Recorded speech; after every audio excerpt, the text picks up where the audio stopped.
The last thing Commander Rylan Graves remembered was the searing white light of the detonation. He had initiated the overload of his drop pod's core, his last act to buy time for the Heron outpost on Zero's 9, a martyr's death. That was the plan. But instead of oblivion, there was warmth. Gentle, pulsing warmth. He gasped awake, lungs burning for air. He was naked, except for thin golden bindings that shimmered with alien energy around his wrists and ankles. He lay on a cushioned slab beneath soft amethyst lights. The walls curved around him, smooth and organic, pulsating faintly like the inside of a living creature, vitals stabilizing. He's conscious. The voice was soft but commanding, a feminine tone, layered, sensual, strange. And then she stepped into view. Rylan blinked, heart hammering in disbelief. She was tall as Lee, 7 feet, and sculpted like a deity of both war and temptation.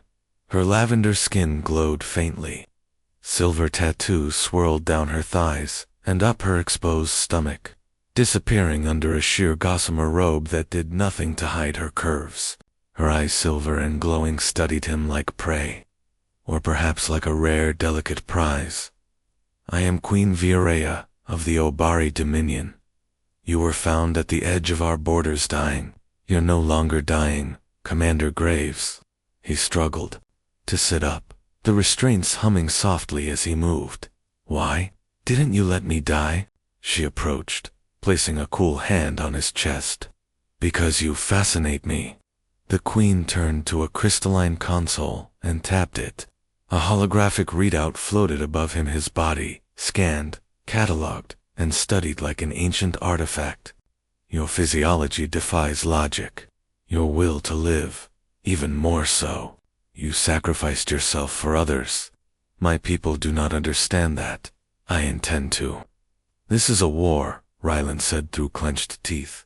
You're the enemy, and yet I've saved your life. Does that not complicate your narrative? Via leaned closer, her warm breath brushing against his cheek. Her scent was intoxicating, floral, electric, dangerous. You were broken. I rebuilt you. Rylan flinched as her fingers traced the line of fresh scar tissue along his ribcage. Not scar tissue, smooth, healed skin. He looked down, stunned. The wound that had killed him was gone. We used regenerative synthesis, she murmured, and my own neural frequency to accelerate your recovery. You are partially bound to me now. What the hell does that mean? It means, she said, voice velvet-trapped steel, your body responds to me. Your pain, your pleasure, they are within my grasp. A soft vibration pulsed through his restraints, timed with her touch. Rylan groaned involuntarily, his muscles tightening. It wasn't pain, it was something deeper, far more confusing. Her eyes sparkled with dark amusement. Is this part of some interrogation? He spat. No, this is curiosity. She stepped back, fingers brushing her lips thoughtfully. Tell me what it feels like to love so strongly that you'd choose death for others. He laughed bitterly. You wouldn't understand. You rule through fear. I led with loyalty. That, Commander, Virea whispered, is exactly why I cannot let you go. Before he could speak, the lights dimmed and soft music filled the chamber, alien harmonics that vibrated against his skin like a caress. The Queen turned and walked toward a glass basin filled with luminescent liquid. She disrobed, slowly, deliberately, revealing a body that merged otherworldly elegance with raw sensual power. She submerged herself, her glowing eyes locked on him through the liquid. I will learn your secrets, she said, voice echoing in his mind, not with blades, but with mercy. As the chamber doors sealed and the restraints responded to a new pulse, softer this time, more intimate, Rylan realized he was no longer a prisoner of war. He was a specimen, a muse, and perhaps worse, an obsession. And despite himself, something deep and forbidden stirred in response. The next time Rylan awoke, he wasn't alone. He was still bound, but the energy bands now pulsed more softly warm, almost comforting. The room had shifted. The bioluminescent walls now glowed a deep violet, and soft mist curled around the floor like fog on a battlefield.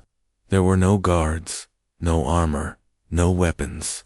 Only her Queen Viraya stood at the edge of the room, clad in a flowing translucent robe of emerald filaments that clung to her every curve. She held a crystalline orb that pulsed with a rhythmic glow his heartbeat. "You humans are so fragile," she murmured, watching the orb flicker in time with his pulse. "Yet you endure, even in pain, even in loss. You burn." He didn't respond. He wouldn't give her the satisfaction, but his eyes betrayed the tension in his body. She had touched something in him, no longer just his body, but his mind. Something deeper than domination, something dangerously close to desire. She approached again, stepping into the shadows, then into light, as though choreographed by the ship itself. "I've monitored your dreams, Commander Graves. You cry out names. You reach for things long gone. You're invading my mind now," he growled, muscles flexing against the bindings. "Only what you give me," she said softly, almost regretfully. "Your memories come to me in fragments. The child you lost. The woman who waited for you back on Earth. The men you led who never returned." He closed his eyes, fury and sorrow mixing like acid in his throat. "You have no right." "I have mercy," she whispered, kneeling beside him.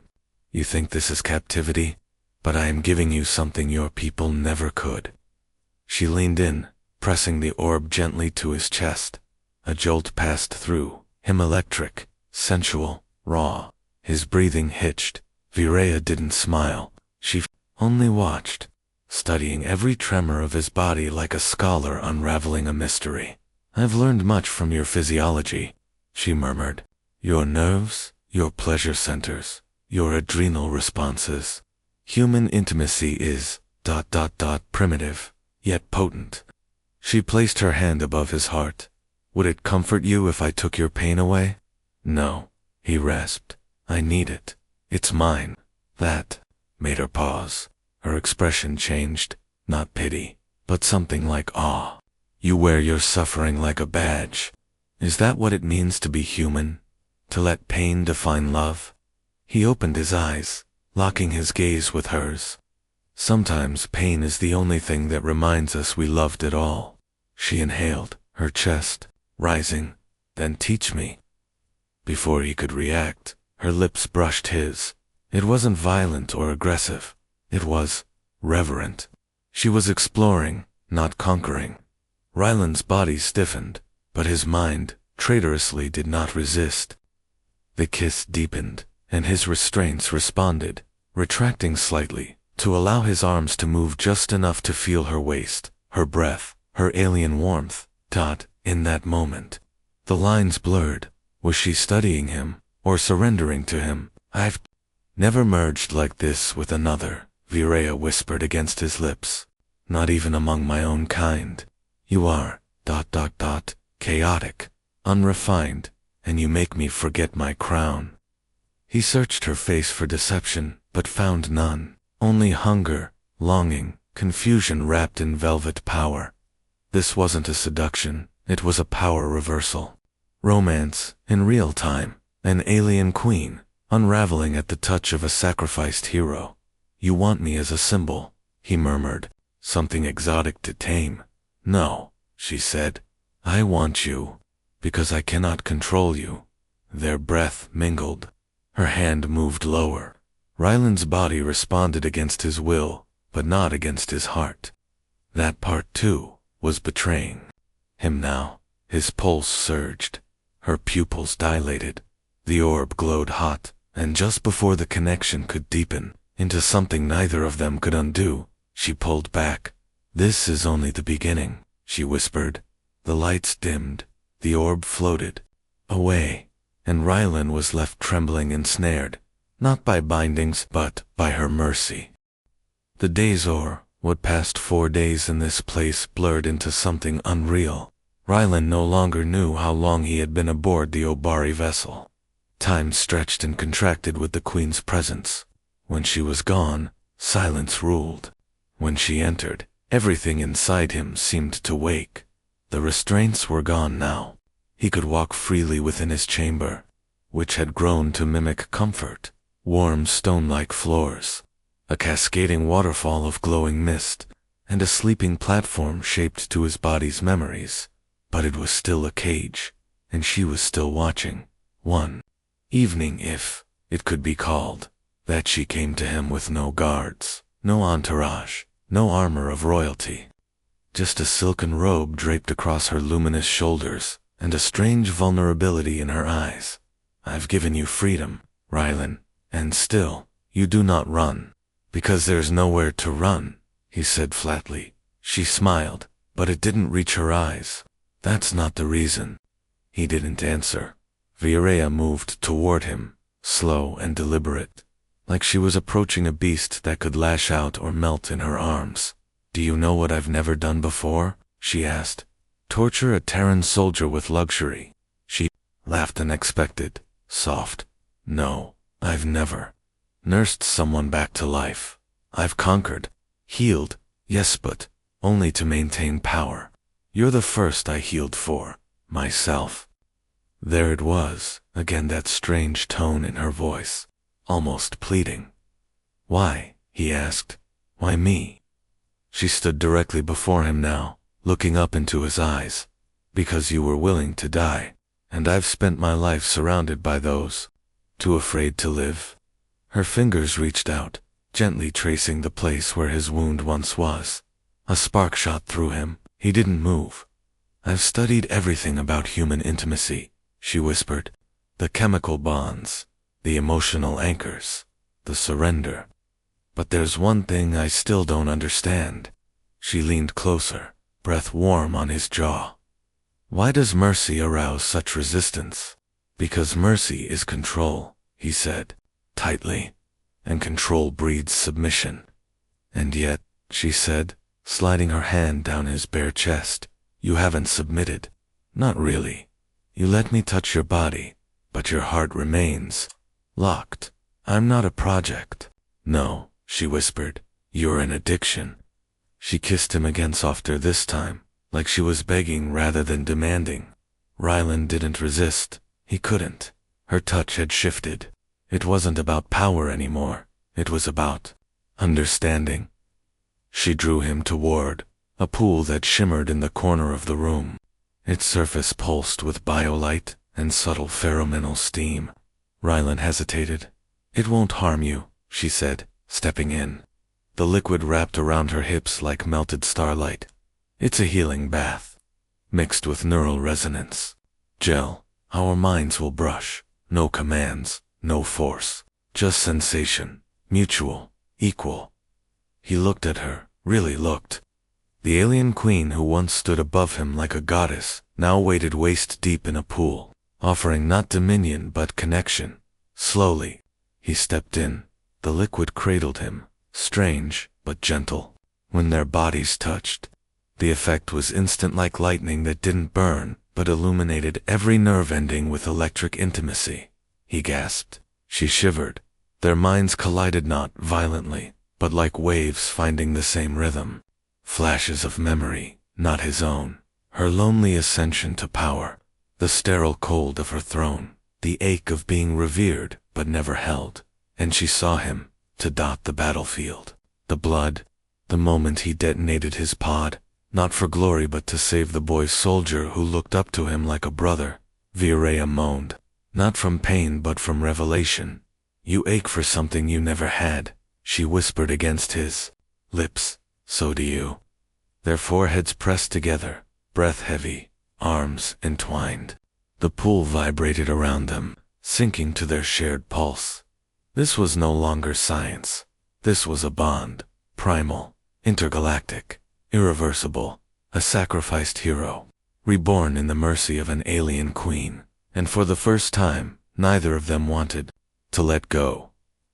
The resonance pool had changed something fundamental. Since that night, Queen Viera no longer visited him as an empress observing a specimen. She came quietly, sometimes bare of robe and crown, sitting beside him without words. They would eat in silence, touch without demand, breathe each other in without needing to speak. But the Obari ship never stopped moving, nor did the eyes of her council. It was on one such quiet day that Rylan heard the click of armored boots outside his chamber. The door split open with a hiss. Vera entered first, but she wasn't alone. Behind her stood a tall male, Obera, dark blue skin, crimson eyes, and ceremonial armor that shimmered with authority. His gaze fixed on Rylan like a blade pressed against flesh. "This is General Threx," Vera said calmly. "My war advisor." Threx spoke with a sneer. "You've turned a Terran soldier into a consort. I've turned a Terran soldier into something more than you'll ever understand," she replied sharply. Rylan stood, jaw clenched. "Is this where I'm executed for touching royalty?" Threx approached slowly, scanning him like a threat, then like an insult. "You're a weakness," he said. "Her bloodline is sacred. Her mind was once sharp. Now she brings you into the Chamber of Union." Vera's voice was steel. "Enough." But Threx ignored her. "Your kind is chaos. Graves. I read your files. Warburn, sacrificed, abandoned. You were nothing but a symbol your people threw away." Rylan's fists tightened. "And yet I'm still standing while your entire empire is trembling at the sight of your queen bending toward a human." Threx moved, quick as a blade. But Varea was quicker. She stepped between them, her palm glowing with restrained power. "Touch him," she said, "and you'll learn what true mercy feels like as it crushes your bones." Threx hesitated, breathing heavily. "He's changing you. You cannot lead the Obari through softness. Perhaps softness is what we've been missing." He turned, storming out. The doors hissed shut again. Virea remained silent for a long moment. Rylan stepped beside her. "You didn't have to protect me." "I wasn't protecting you," she said. "I was protecting us." The word hung in the air like a forbidden spell. "US. I can't stay locked in here forever," Rylan said finally, "and you can't keep hiding me like a secret." Her eyes met his troubled, beautiful. "I don't want to." Then she took his hand, led him through winding corridors, bathed in shifting colors, until they reached a room he'd never seen, a dome with a ceiling of stars, glass underfoot, and an altar pulsing with ancestral energy. Virea stood before it, placing both hands on the crystal pedestal. "This is the heart of the Obari," she whispered. "No outsider has ever touched it.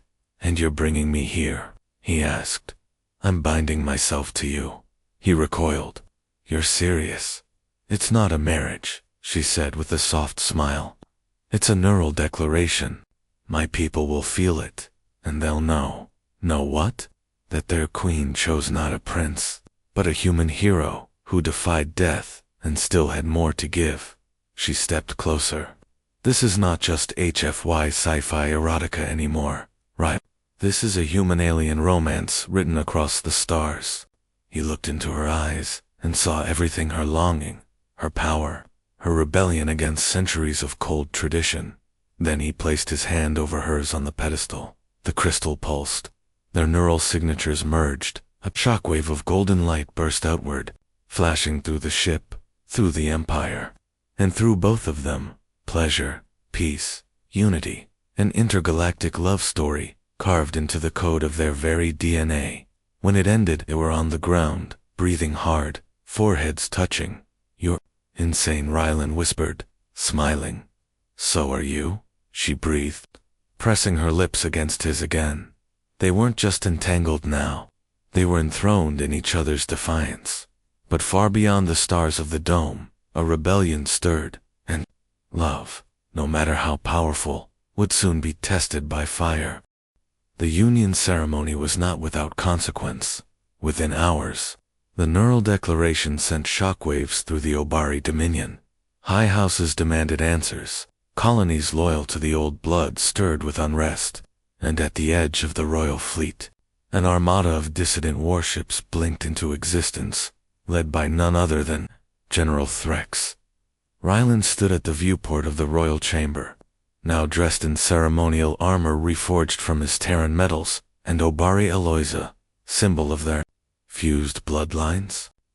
Behind him, Vera adjusted the glowing crown that now dimmed whenever she neared him, as if it too yielded to their connection. "They're not just coming for you anymore," he said quietly. "They're coming for both of us." Virea moved beside him, slipping her fingers through his. Let them come. But she was not calm. Her aura, once steady, now trembled anxious.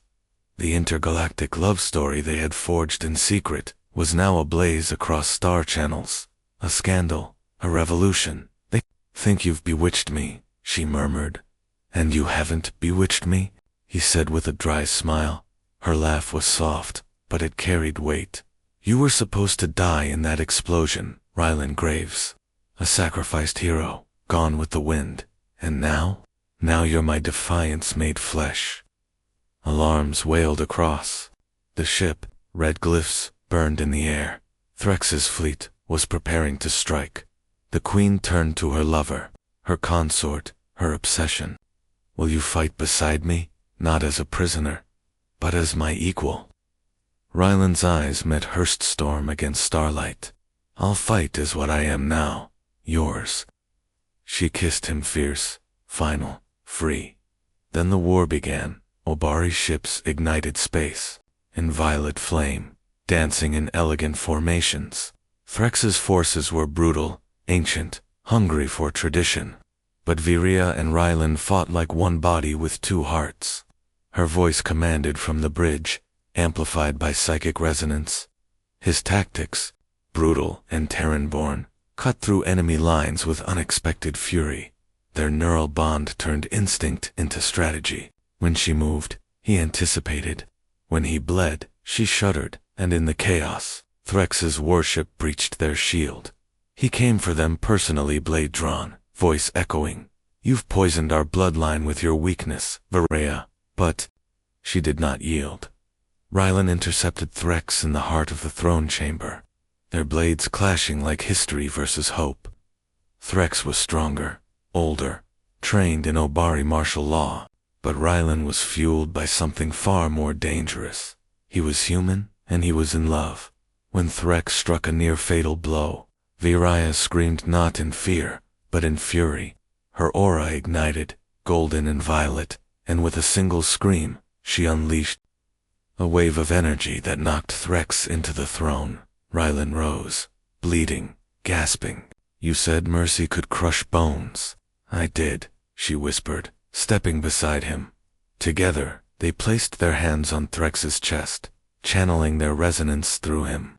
The general writhed his mind, overwhelmed, not by pain, but by emotion, empathy, love, devotion, all things foreign to his cold world. And then, silence. The rebellion fractured.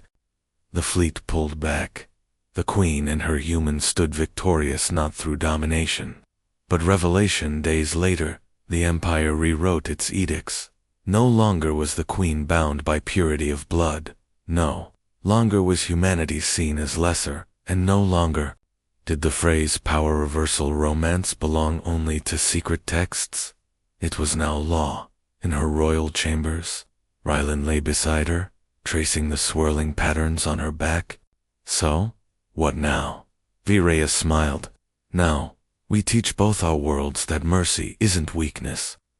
She turned to kiss him, her crown glinting in the low light. "It's the most seductive form of power, and somewhere, in the heart of the stars, their story began again. Not a tale of conquest, but one of sensual salvation, of a sacrificed hero, and the alien queen who dared to love him.